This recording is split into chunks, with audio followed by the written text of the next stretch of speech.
the boys are showing all ages. Welcome to tonight. Everybody say hi to Jack. He's hiding in the corner over here. Everybody say hi, Jack. Hi, Jack. Nice. He can hear you on his left ear, not his right ear. A few things to let you know about. Oh no, let's do this first. Anybody here for the very first time? Doesn't look like it. Everybody looks familiar.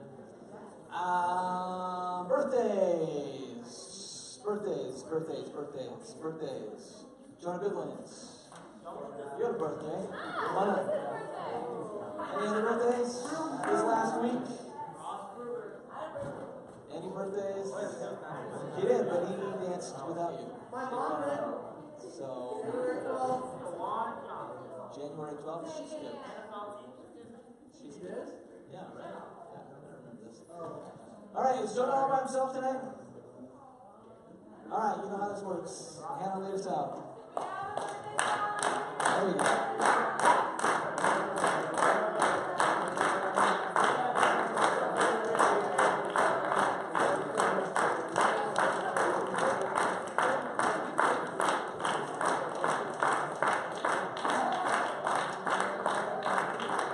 There it is, nice job.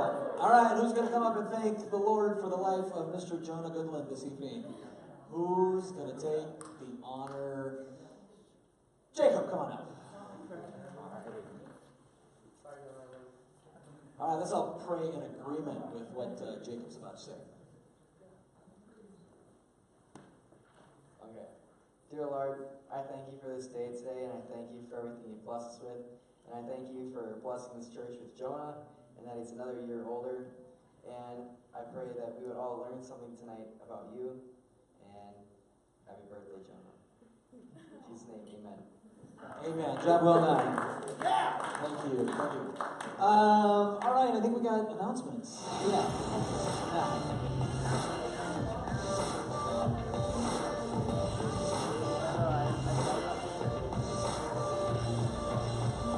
All right, announcement number 1 is this.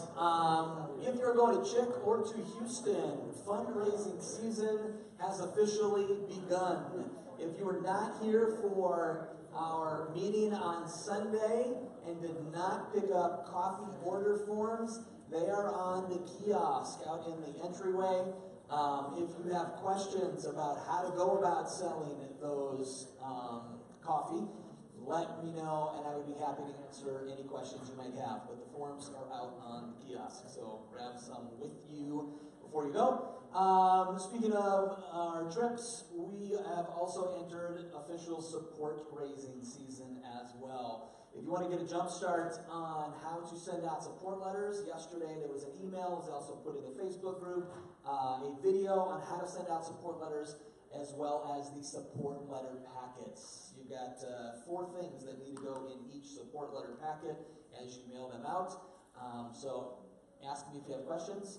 Otherwise, look for that email and video and stuff which came yesterday. And I think the only other thing to mention is simply a reminder that the sophomores are having a great big gigantic shindig on the 26th, and no one else is invited. It's at Owen Overlee's house, and if you have comments, questions, concerns, or queries, ask him or a sophomore, and that is that.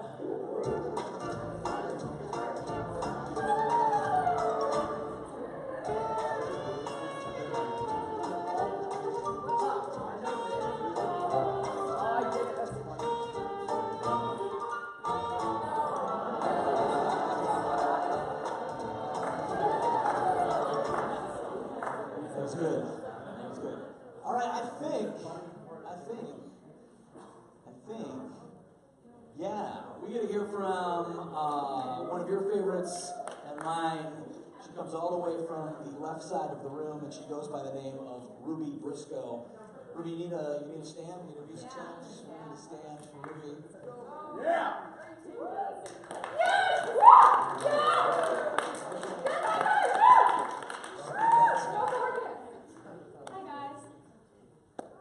Hi. Give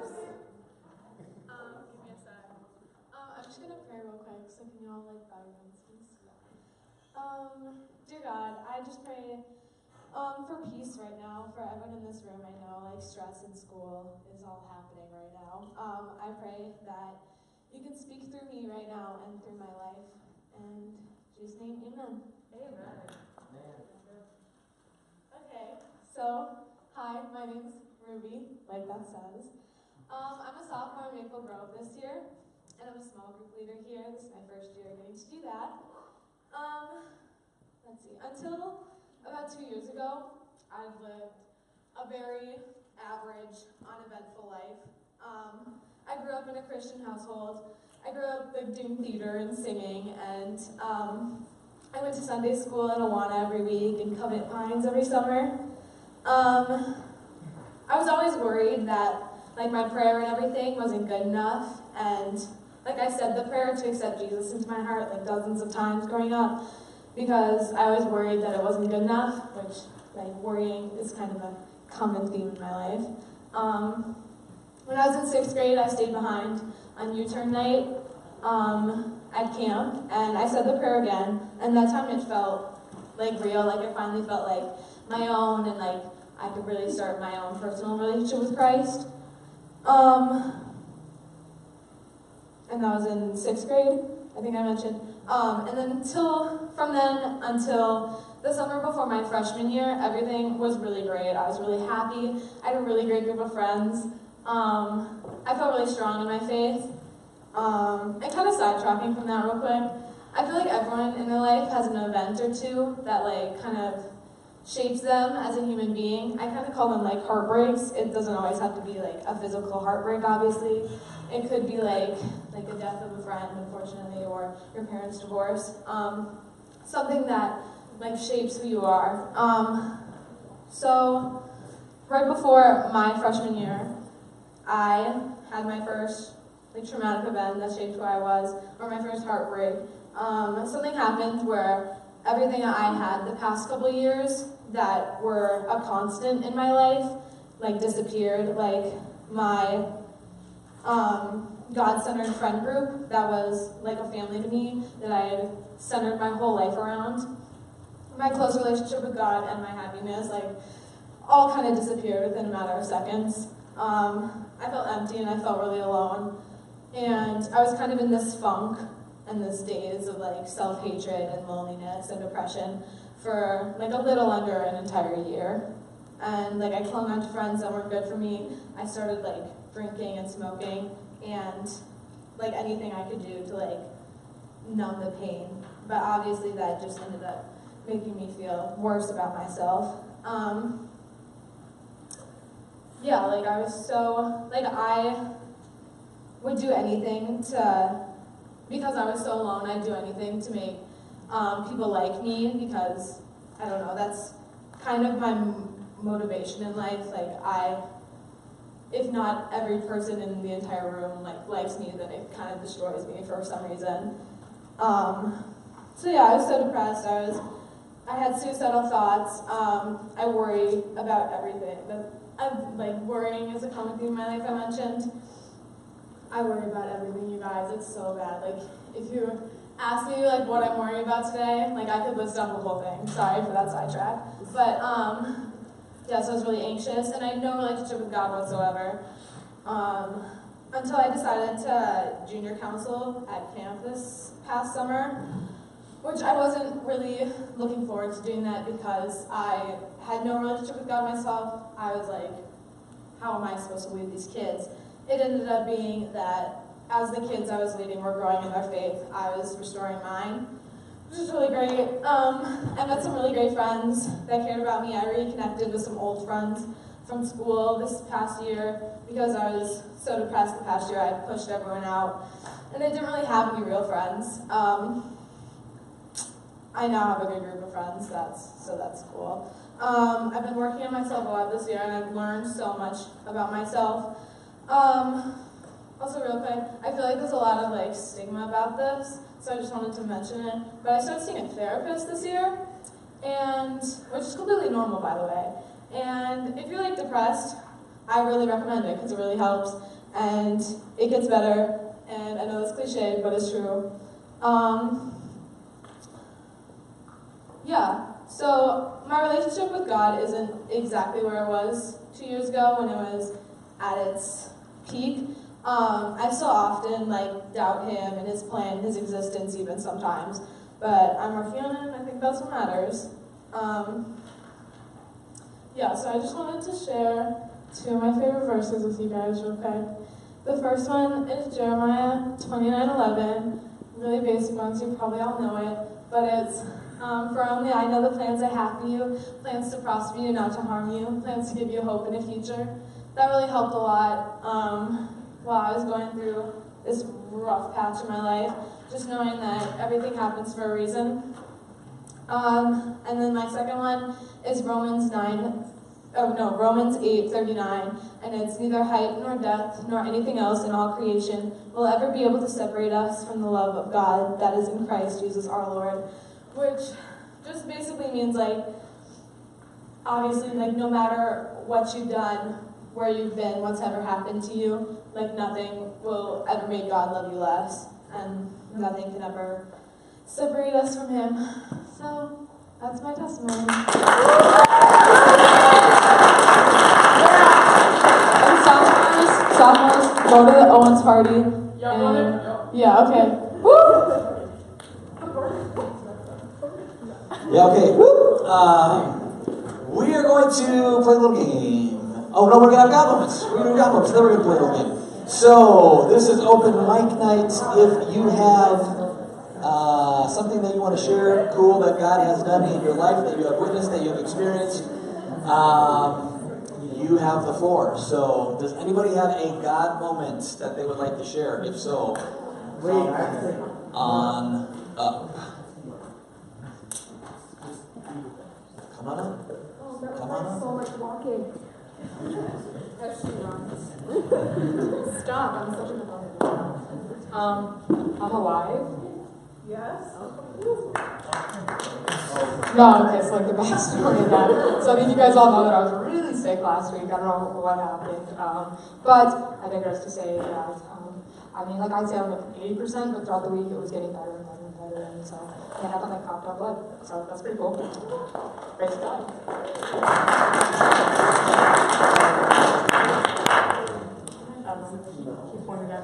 Anybody else? It's pretty good. Yeah, Tegan! Yeah, come on up. Let's get a line. Hi, I'm Tegan, and I do part-time PSTO at Northwestern. And so at the beginning of the school year, I had to meet with my counselor to discuss the classes, make sure all the scheduling stuff would work okay. And I had a different counselor last year than I do this year. So my new counselor, I'm taking this history class right now, and basically I told her on my classes. She's like, "Oh yeah, you can't take this. This is too Christian-y, and it just won't work." And so I was like, "What?" Last year was fine with my other counselor, and basically she's like, "Yeah, there's nothing you can do. You gotta just pick a different class or not do it." And she was like, I was just really frustrated about that, but then at the end she was like, "Okay, maybe you can we can send it to a panel and see if they approve it or not." And so I said that we should do that, and then I prayed about it a lot, and they approved it, and yesterday was my first day.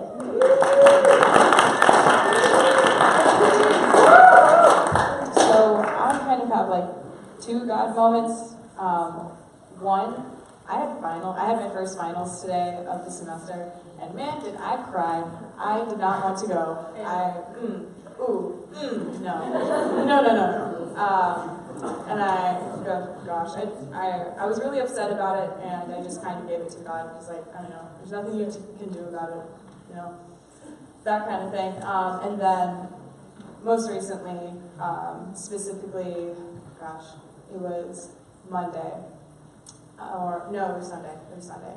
I lost someone who I look up to very dearly in my life.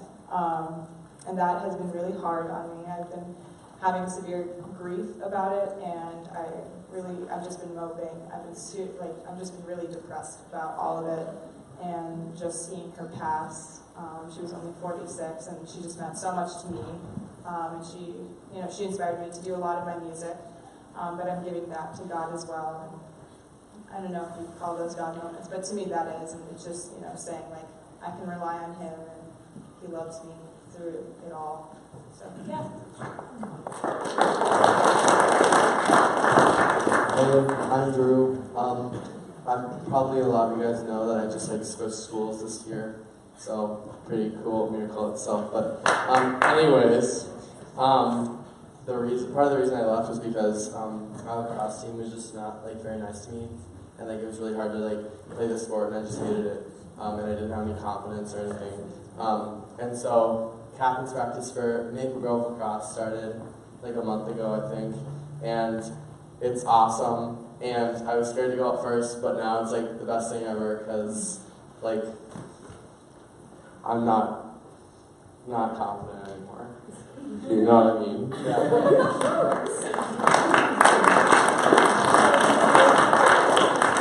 I'm Hannah, for those of you who don't know. And also for those of you who don't know, I have a tattoo. And I work at Papa Murphy's, so my forearms are bared a lot. And this last week, probably 6 people have asked me what my tattoo means. And it's in Hebrew, so of course I'm like, oh yes. So I explained to them that it means that He will rejoice over you with singing. They're like, who's He? And I'm like, He's Jesus. So I got to explain to 5 different people who Jesus was to me through my tattoo at work. So that was pretty awesome. Hi guys. Surprise. Hey, so I had a God moment. I've just been chilling at a hotel these past few weeks before I ship out to the military on Monday. Wow, there's a bomb. Literally, figuratively, okay. Okay, so my God moment is, so while I was living at this hotel, I went to my first drill, I don't know, the 6th of January, and I met this girl there who, she was really cool, and we hit it off while we were there, getting screamed at, and it was great. And so at the end of the weekend, we went out with our squad to get some Dairy Queen, and when we were chilling there, we were just going around in a circle and telling each other where we're from and where we live, and this girl was like, yeah, I don't know where I'm gonna live every night. I just find random guys and stay with them, and it was horrible hearing it. And I was like, dang, I really want to invite her to stay with me because I got a clean bed. And so she stayed with me, and she's been staying with me for the past since the 6th of January, 6th or 7th. And she's not a Christian, or she wasn't until last night. So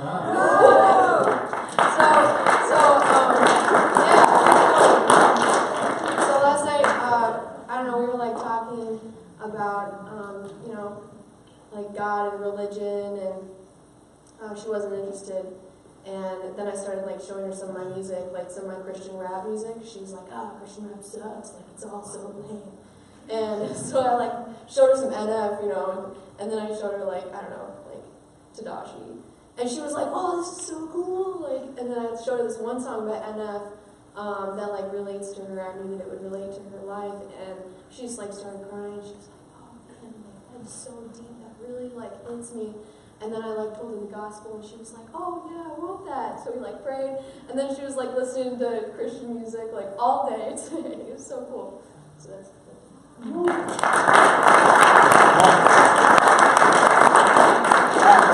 on up, we'll pray for you.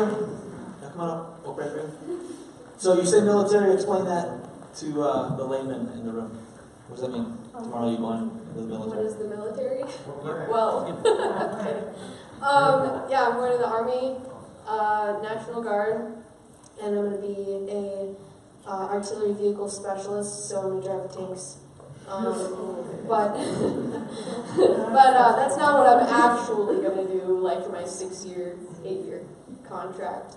I'm going to be a religious affairs specialist, but in order to be that, I have to be required, to have already finished a job. So I just chose one that had good benefits, was fun and short. So that's the tank job.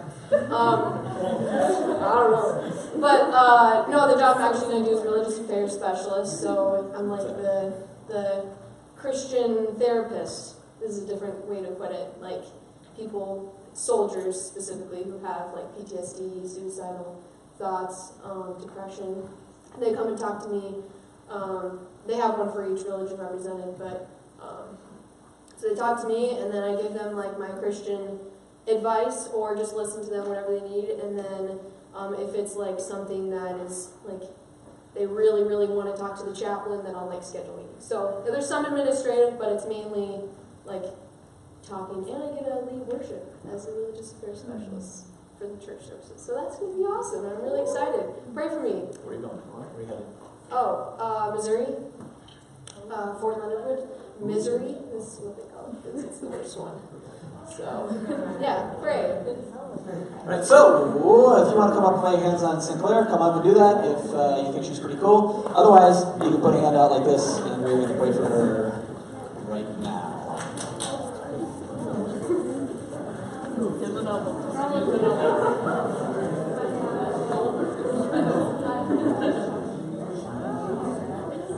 Alright, we know Sinclair's partial to Nicaragua, so we're going to pray Nicaraguan style on the count of 3. 1, 2, 3, begin.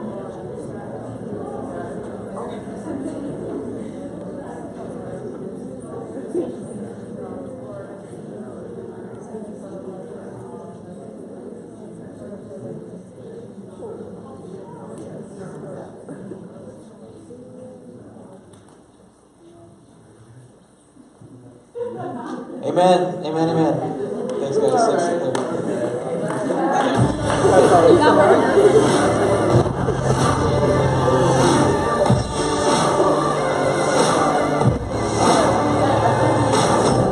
Alright, we're going to play a little game. It's simple. It's called Higher or Lower. I think it came out in like 2015, so keep that in mind. We're going to play this by sections, and so we're going to take this is going to be section number 1. You guys right here. And Morgan, you are the representative, so you get ready. You're the spokesperson. You're the spokesperson. All right, this is going to be section number 2 right over here. Owen, since you're in the corner, it was going to be Jonah, but now since you take the corner, you're the spokesperson. And then we're going to take this section of all females right here, and we're going to make Becca the spokesperson. And then we have this teeny tiny little section of 5 young men, and we're going to make Tanner the spokesperson because he's the most quiet. All you got to do is this. As a section, you need to decide, was the cost to build the Titanic $53 million higher or lower? Talk to your spokesperson, and they're going to give a thumbs up or thumbs down, higher or lower. Everybody talk to Becca. You guys talk to Tanner. Talk to Morgan.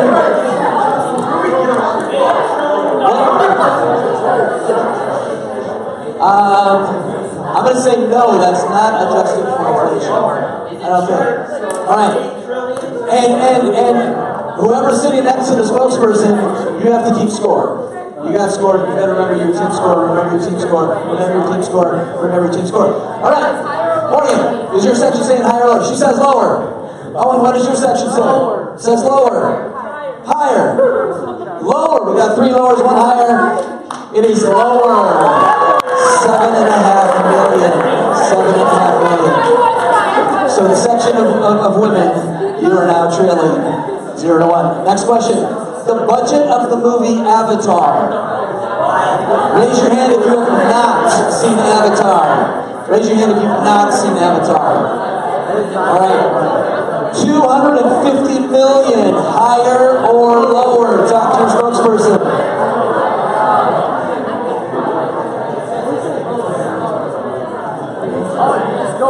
What are you saying? Higher. Lower. Higher. All right. Lower, higher. Lower. Higher, lower. Higher. Answer is lower. All right, you guys. Nice job. You take the lead. Next question. The net worth of the basketball player Shaquille O'Neal. Is his net worth more than $140 million or less than $150 million? Shaquille O'Neal. Raise your hand if you don't know who Shaquille O'Neal is. You don't know who Shaquille O'Neal is. All right.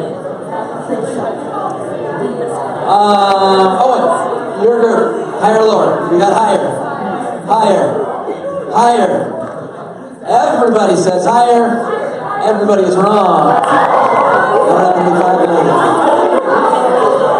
135 million. I said, if you remember, this goes back to like 2015, okay? 2015 numbers. Keep that in mind. In 2015, what was his net worth? True story. I have personally seen Shaquille O'Neal in his underwear. True story. It's true.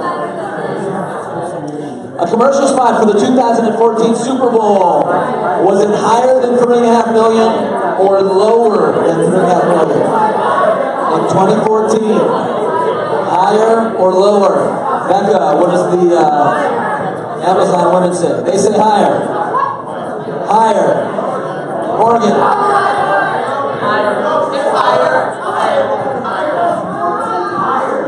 Morgan, what are you going to say? Everybody's going higher, she says. Everybody says higher, and everyone would be correct. All right. You guys keep track of your scores. Don't forget. Next one, higher or lower? The most expensive iPhone app, 2015. $119.99. Higher or lower? Higher or lower? Tanner, what's your guys say? They're going to say higher. Morgan, higher or lower? Higher, higher. You have 5 seconds. Higher, and everybody says higher. The correct answer is higher. $220. Water globe. I don't know what that is. Anybody know what water globe is? Nobody knows what water globe is. All right.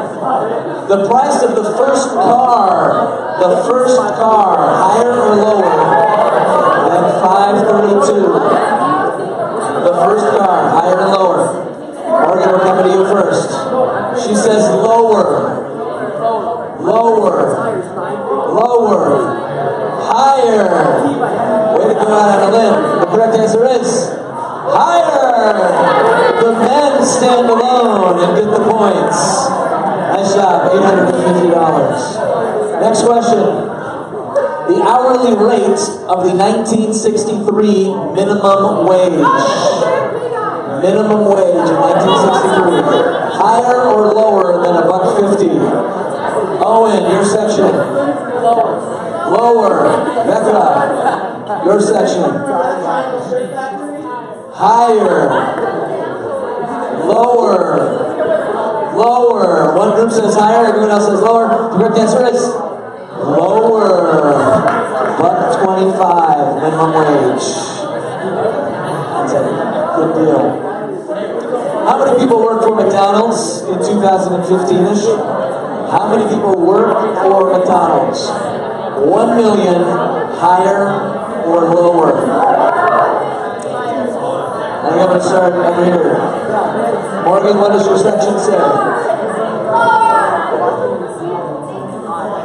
You represent. Morgan, what do you say? Lower. Oh, it's higher. Becca, it's higher. Higher. 1 lower, 3 higher. The correct answer is higher. $1.5 million. All right, let's give an update. What's the score? We have 5 for the men, 3 for the ladies, 5 for the section right here, and 4, we think, right here. We think it's 4. All right, there's a couple of questions left. The number of cells in the human body, 175 trillion. Higher or lower? Higher or lower? Owen, we come to you first.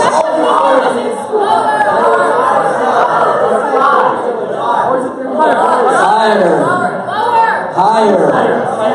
Lower. Higher. The correct answer is lower. It's only a mere 100 trillion. Only a mere 100 trillion. How many many movies were on Netflix around 2015-ish? Movies on Netflix. Higher or lower than 9,130? 9,130. Back up. Lower. Higher. Morgan, what do you got? Lower. She's so frustrated with her team right now. And lower. The correct answer is higher. 9,381. All right, we're getting towards the end. I think maybe there's one more after this. Oh, this might be the last one. Total number of pages in the series, Harry Potter. More or less than $5,000. 5,000 pages. Tanner, higher or lower? Lower, he says. Higher, she says. Higher, he says. Lower, the lady said. The correct answer is lower. 4,000. Alright, there might be one more. There might be one more, or that might have been it. I think this is the last one. So, point check. 8. 4-ish. Somewhere around there. 5. 4. I think the guys are going to win. We'll see. We'll see. Alright. Times donkeys were mentioned in the Bible. Higher or lower than 15,540? Tanner, what are you going to say? Lower? We got a lower? We got a lower? We got a higher? What? Oh, she's going to say same. Alright. You know, usually when we play these games, the last question has some twist to it, so maybe. Lower, 12,440. It was worth a shot. It was worth a shot. Hey, that's it. That's it. Congratulations. Though they had the fewest amounts of helpers, and there were no females in the group, the men in this section were our winners. All right, we get a bonus testimony tonight. And nobody cares. They don't want to hear your testimony, Luke. Don't take it personally. That 8 people from your section just left. They don't care about your testimony. They're like, forget the testimony. We don't want to hear it.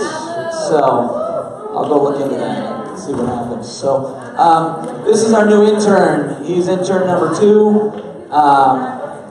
He might take over the intern number 1 spot. We'll see how it goes. But, ladies and gentlemen, welcome Mr. Luke Gustafson. All right. So, as mentioned, my name is Luke. I'm the new intern. It's really hard to sum up everything that God has done in anybody's life in 5 minutes. So, what I'm going to do is tell you one thing that God has been teaching me about this past year and then how I've seen that play out in my life. So, like a lot of youth group kids, I grew up in a Christian home. I had 2 loving, God-fearing parents and a loving, God-fearing sister. She's in high school still. And I accepted Jesus into my heart at 4 years old. Grew up going to church, knowing the Bible stories, going to youth group, being a good kid. But like most kids, I was impressionable, rather stupid. When middle school rolled around then, and like the cliques started to form, and everybody gets really worried about what they think about themselves and what other people think about themselves. That was not good grammar, but that's okay. I was like, well, I'm going to be a cool kid, right? I don't want to be a loser. I want people to like me. So I got very wrapped up in what other people thought about me, in being accepted, being approved, being thought of as a good kid, a cool kid, athletic kid. You know, I'll pick a stereotype. And it drove everything I did, and it manifested itself in me mostly in popularity, basketball, and shoes, which are all really stupid things to put your purpose in. But that's what I did, and I think that's what a lot of people do. And so over the course of my high school career, what happened is, even though my life was awesome, it looked awesome on the outside, I was left feeling empty on the inside, because basketball can never fulfill the place in your life that Jesus should have, because basketball and Jesus are not the same size or shape. And fast forward to grade 11, I ended up very empty and depressed. And at one point, for a couple months even, I guess that's not one point, one period of time, over a couple months even, suicidal. I did not want to live. I hated my life. Long story short, again, trying to sum it up in 5 minutes, God used a song by KB, Christian rapper. It's called Calling You, and it's all about his friend who committed suicide and what he would have said had he been there to try and stop him. And I did not listen to Christian rap at this point in my life because I thought it was corny and stupid. But somehow God was like, and put that in my queue on like Kanye West radio on Pandora. And I heard this song in the middle of the library, bust into tears as the librarian is looking at me like, what kind of drugs is this kid on? And just had this moment of coming to Jesus where it was like God was talking directly to me in that song and just saying, Luke, like all these things you're putting your purpose in are never going to fulfill you. They are vain. They're good things, but they are not fulfilling things. And I was like, yeah, you're right, God, you're right. And had this moment where I finally put my faith as the main reason, the only reason for my existence. And fast forward to this year, what I've been learning a lot about through different life experiences and different classes at Northwestern, where I am a senior at, is that approval, when put in the place of love, is truly cancerous, because approval is self-seeking and constantly depends on other people. Every human has a need and a desire for love, and a love that is of God and of Christ. But so often we are told to substitute that with approval because they're very similar. And it always leaves us thinking, what does this person think of me? Am I good enough? All that jazz. And it leaves you feeling empty inside. And as I've been learning that this year, I've been looking back at my life and realizing how much that drove everything I did, every decision I ever made. In regards to friends, school. I remember spending hours in the gym playing basketball, and if I look back, I think a lot of the purpose behind those hours in the gym were I need to get better so that I can go and score 35 points and be the star and everybody will love me, stuff like that. And this approval-based life was very unfulfilling, and that is what God has been teaching me this year.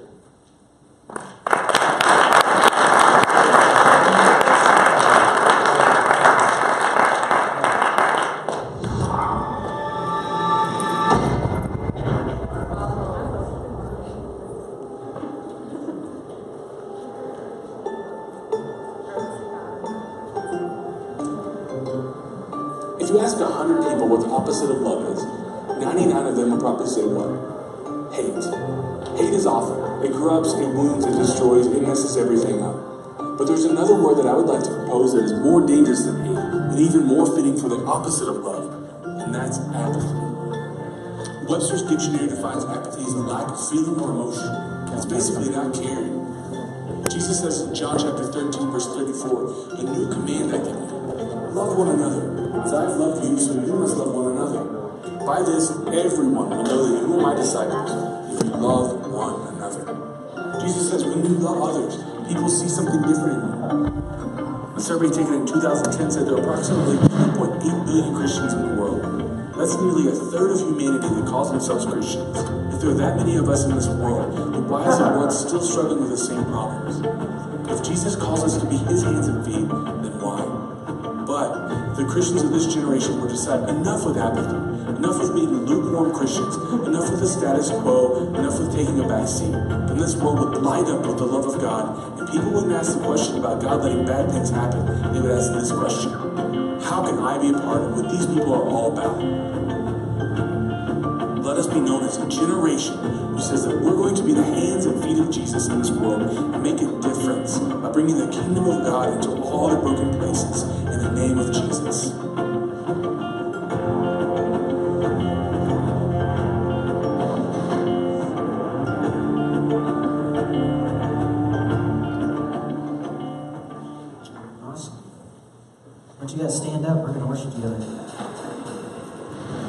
There's a lot of space right here. So as well.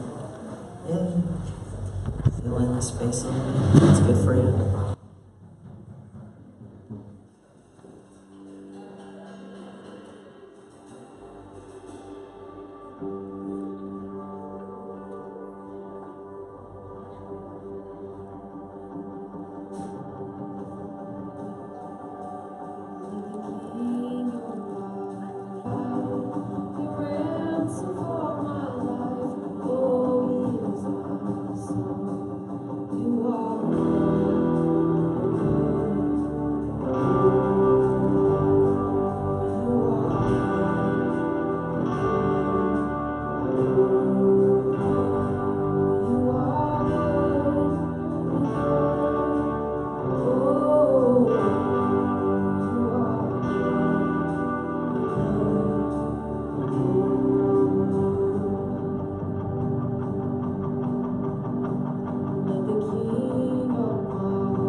There was a moment when the lights went out, the death that claimed its victory. The King of love had given up his life. The darkest day in history. There on a cross they made for sinners.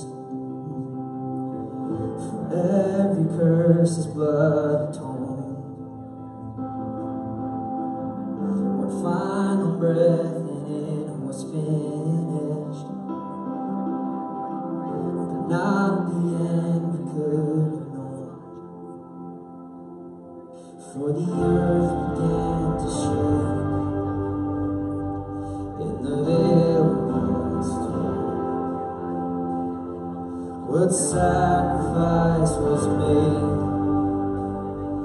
as the heavens roar?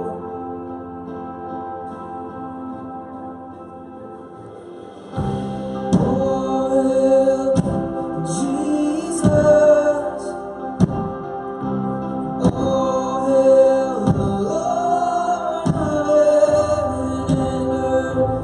Oh, hail King Jesus!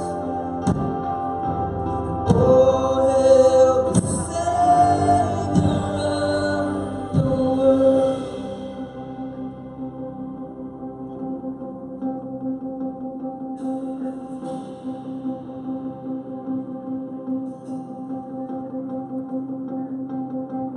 There was a moment when the sky lit up, a flash of light breaking through. All was lost, he crossed eternity. The King of life was on the move. For in the dark cold tomb, where the Lord was laid, one miraculous breath, and we're forever changed.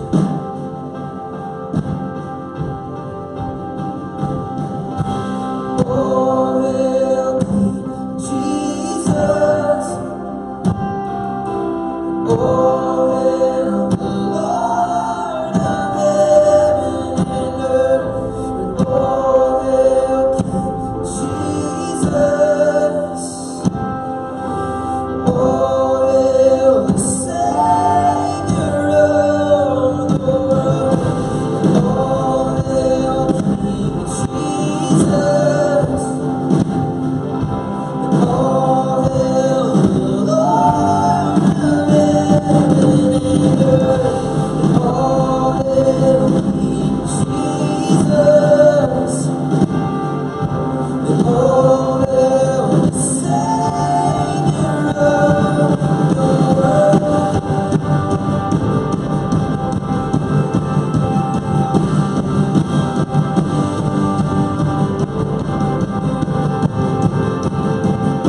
hail King Jesus. Oh, hail the Lord of heaven and earth. Oh, hail King Jesus. Oh, hail the Savior of the world. Yes, pray with me. Jesus, we're so thankful that you came to be with us, to show us who the Father is. Jesus, we're so thankful for your love, displayed for the whole world. Jesus, we're so thankful that you are now victorious over every circumstance, over every sin, over every problem. Then you have victory. And so we worship you. You're so good. We love you. In your name we pray. Amen.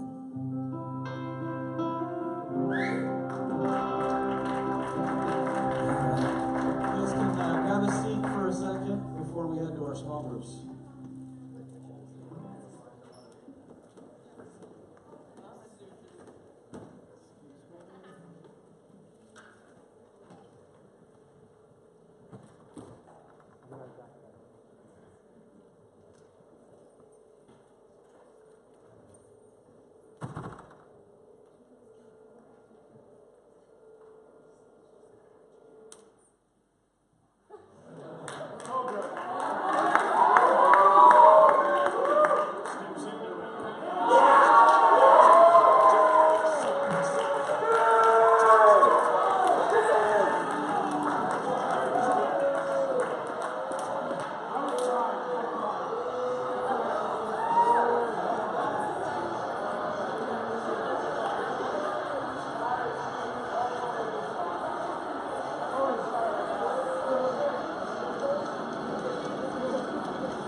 He's catching this, he's expecting somebody to hit him. And he turns around, heck, nobody's there. And he's off to the races, and it's pandemonium. 61 brilliant yards for Stephon Diggs. And Case Keenum has just taken the Minnesota Vikings to the NFC Championship game.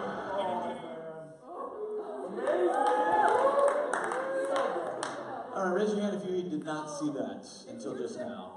You have not seen this. You three, you two, liar. All right, so pretty big deal, right? Pretty big deal. How did that make you feel? How many of you were watching the game? You were watching the game as it happened. How did that make you feel? Good? Excited? Sprinted around the house?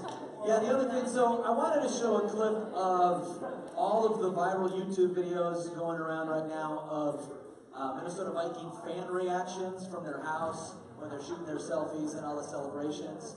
But like everybody swears. Like everybody swears in those videos, so I didn't show those. And then if you see the New Orleans fans videos, saw one guy throw his big screen TV off the balcony of his apartment. Anybody see the one with the little boy who like started bawling? He started bawling. He's like, I will not go to bed tonight. And he's like bawling. And his mom's like, look at Drew Brees. Look how he's handling this, you know. And anyways, how many saw post-game interviews? Post-game interviews. Right? All right.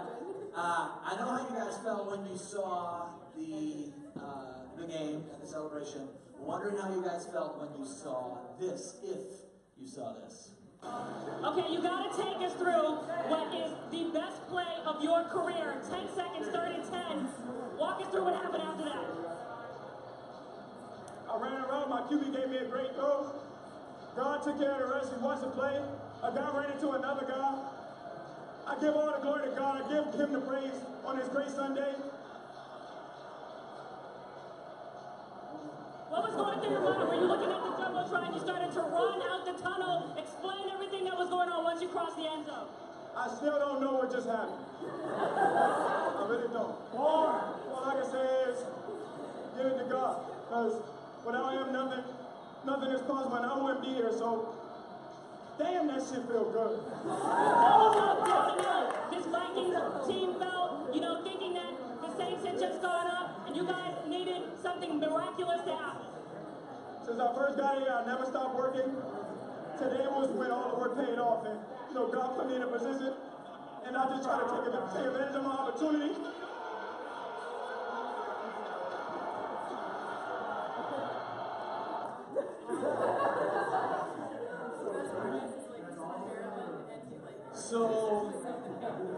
So I want to talk about that interview for a second before we get into small groups, because that will actually launch us into our discussions. Thoughts after seeing the post-game interview with Stefon Diggs? Max, why didn't I bleep out the swear word? Okay, good question. I'll come back to that. Somebody else? Morgan. Okay, happy because you were praying for the Vikings. Other thoughts specifically about the post-game interview with Stefon? Yep. Wasn't praising himself. He was just like, all glory to God, this is for you. This isn't for me. This is my own glory. This is glory for you. Okay, all about praising God for his glory. Okay? What else? Oh, I thought you were like pointing across the room. You're like, Danny, all right. Got a lot more respect now for Diggs. More respect now for Diggs. Why do you have more respect now for Diggs? I know he's a Christian too. Okay, you know he's a Christian too. What else?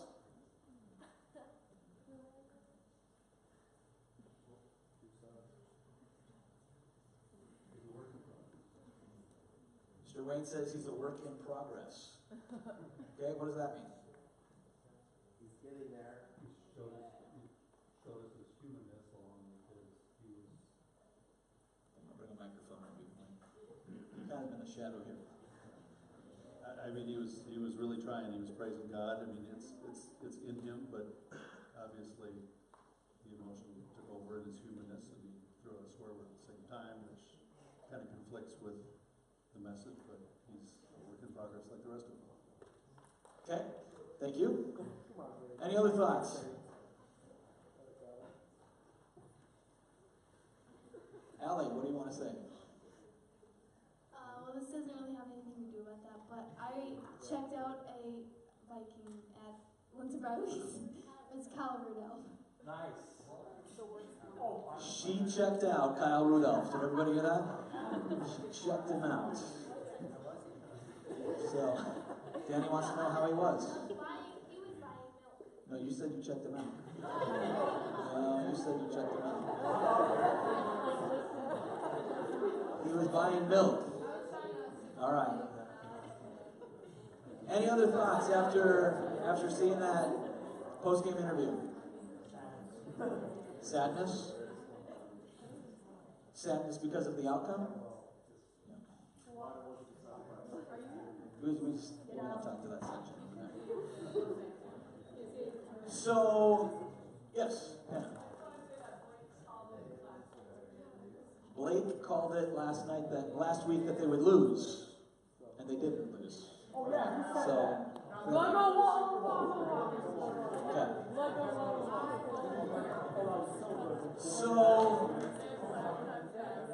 So here's the thing, guys. Anybody like when you heard the S-bomb dropped, like anybody get offended by that? Anybody get bummed out by that? Okay. When I first saw the interview, like, it was pretty exciting.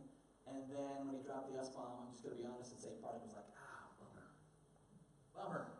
Like, there was the platform, there was the opportunity, had it, was taking it, shot himself in the foot. Like, that was my initial reaction. Am I the only one in the room, or did anybody else have a similar thought? Anyone? Okay, kind of, sort of. Okay, thank you. And as I thought about it, I was not in church on Sunday, and I watched Pastor Bob's sermon at lunch yesterday. I was sitting at Solo's Pizza, eating Solo Pizza, watching Bob's sermon. And one of the things that Bob talked about was loving people because they have intrinsic value, not because of anything they've said or done, but just loving them because God created them. So much of our love that we show towards others has to do with how they treat us. If they treat us well, we will love them in return. But if they make mistakes, if they do things against us, then we will hold grudges, we will hold on to unforgiveness, we will break ties, and we will cast judgment. One of the things that Bob said in his message was a quote. I don't know who the quote came from, but he was talking about a Rembrandt painting. As I was searching Rembrandt paintings, I saw that some individual had found like a painting in their basement. And it sold for like $42 million or something crazy like that, right? Rembrandts are worth all kinds of ridiculous money. And so Bob in his message said, like, what would you do if you found a Rembrandt painting? And maybe you found it in your basement and it had a little bit of dirt on it. Would you focus on the dirt and what a bummer it is that it's got, it's a little bit marked up. It's not quite perfect. Or would you jump around and leap for joy for the fact that you found a Rembrandt and the value of that painting is off the charts? I like to think that you would probably celebrate. You might clean it up a little bit, but you also need to be careful if you decide that you're going to be the one to clean it up. Because if you take it upon yourself to clean it up, you might just make things worse. So you leave it to the expert. You take it to the expert to clean it up so you don't have to, because that's not your job. Well, every one of us in this room has far greater value than a Rembrandt painting. Far greater value. And we all have more than a little bit of dirt, right? So here's an opportunity for the Vikings receiver to give all glory to God. This is his moment where he is on the spotlight for the world to see, the entire world to see. And so you look at that, and like I said, my first reaction was, oh, that's a bummer. That's a bummer. Almost knocked it out of the park, but just fell a little bit short. And then God convicted me as I listened to Pastor Bob's sermon and I took some time to reflect, because here's the thing. Most of us in this room are so quick to point the finger at other people's dirt, at other people's garbage, at other people's mistakes, and say, you almost made it. You almost knocked it out of the park. You almost did the right thing, but you just fell a little bit short. Would have been awesome, would have been great, but man, you just got in the way. Most of us are quick to point out the dirt in other people's lives, and we fail to acknowledge the dirt in our own life. We like to think of ourselves as the ones who make the winning catch, who score the touchdown, who kick the goal, who make the serve, who ace the test. Like, we like to think of ourselves and put ourselves on the spotlight, but we don't like to deal with the dirt and the garbage that goes with it. Stefan Diggs has value because he is created by God. Not because he made a winning catch. not because he saved the day. And I don't know, because I'm not God, but I don't think that he was looking down from heaven at the post-game interview going, that was a bummer, Stefan. You almost did it. You almost made me happy. I started to smirk a little bit, but then you had to drop the S-bomb. And bummer. I just don't think that happened. Because I know God loves me, because of my junk, because of my filth, because I messed up, because I have value for no other reason than because God created me. So I just want to challenge you guys with that as you leave tonight and as you head into your small groups.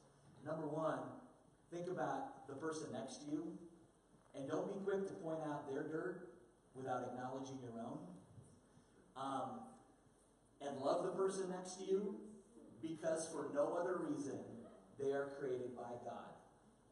And that applies to you also. You have value and you have worth, not because of who you are or what you've done, but because you're his, created by God. Amen? Amen. All right.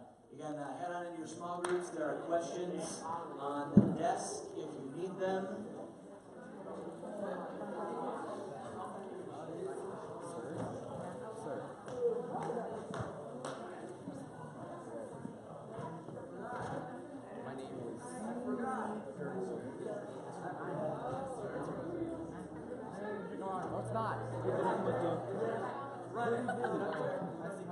Did you have it? Yeah. All right, run it. We'll just run it. We'll just go in the room. I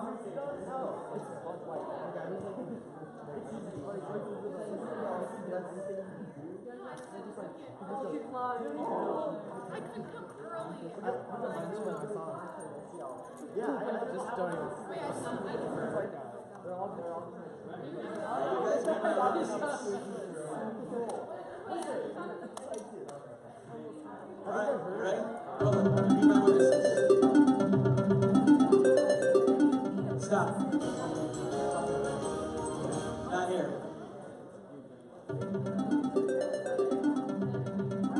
Stop. Not here.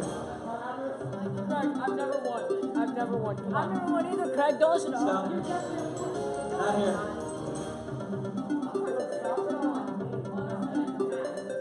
Stop.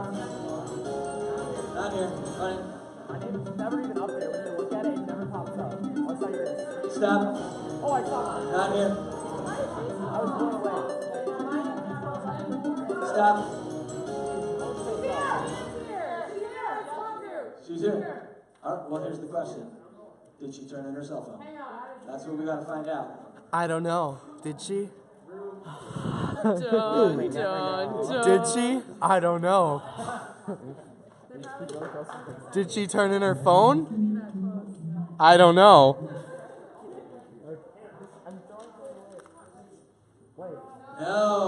No prize package for Kirsten. I'll And take luckily, it. she doesn't have to do the Lego on the water because she left. So, maybe next week. All right, head to your small groups.